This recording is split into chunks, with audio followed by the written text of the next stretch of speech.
ng pagbaha ang mga lugar sa Bicol Region dahil sa magdamag na pag-ulan na dala ng bagyong Enteng. Para bigyan tayo ng update, makakausap natin si Gremil Alexis Nas, ang tagapagsalita ng Office of Civil Defense Bicol. Magandang tanghali po sa inyo. Hello ma'am, magandang hapon po. Maraming salamat po sa inyong oras. Kumusta na po ang lagay ng panahon dyan? Dito po ma'am sa station po namin sa Legazpi City, Albay ay mayroon pa rin pong konting ambon and may nararamdaman pa rin naman pong light to moderate rain sa ibang parte po ng Kabikulan. Pero ano-ano pong lugar yung pinaka-apektado ng pagbaha at hanggang gaano kataas umabot po ito?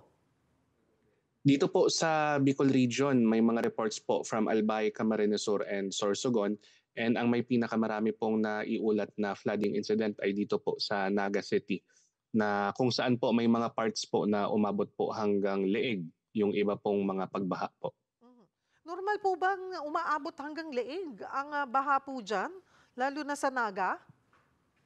Si Naga City po kasi ay kasama po siya sa Bicol River Basin. Kaya kapag po talagang malakas yung pag-ulan ay talagang bumabaha po sa ilang parte po dyan sa Naga City po. Humupa na po ba naman yung mga ilang lugar po na binaha? Currently po, 15 na lang po ang reported as flooded po. 12 po dito ay sa Camarines Sur and 3 sa Albay, and yung 33 po ay reported na po siya na subsided. And most po dun sa subsided ay dun po sa Naga City. Mhm. At gaano po karaming may mga pamilya po bang kinailangang ilikas? Meron pong umabot sa 841 na families or 3,455 katao po ang inilikas dito po sa Kabikulan, and 838 po dyan or 3,452 ay nasa loob po ng mga evacuation centers. Kamusta po ang kanilang sitwasyon at sapat naman po ba yung mga food packs na ipinamamahagi po dito sa mga apektadong pamilya? Based naman po ma'am sa information na nakarating po sa amin ay well managed naman po ng kanilang mga local government units, and kasama naman po natin ang DSWD Field Office 5 na may mga nakaantabay rin po silang family food packs and non-food items po na pwede pong i-deploy if mangailangan po ang mga LGUs. Sir Grimil, mayroon pong naiulat din na nasawi sa Bicol Region. Isa na ang siyam na buwang sanggol na nalunod daw sa baha sa Naga City. Validated na po ba ito?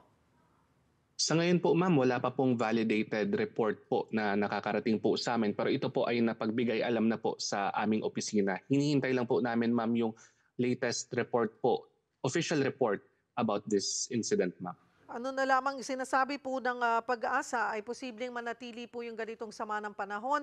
May experience natin hanggang mga Miyerkules. Ano po ang ating paalala sa mga taga Bicol? Dito po sa Kabikulan naman po, forecast pa po ni Pag-asa na makaka-experience pa po tayo ng pag-ulan. Kaya po lagi lang po nating i-check yung latest information, and sa mga nasa evacuation centers, hintayin po natin ang abiso po ng ating mga lokal na otoridad dahil para po ito sa safety naman po natin. Marami pong salamat, OCD Bicol spokesperson Gremil Alexis Naz.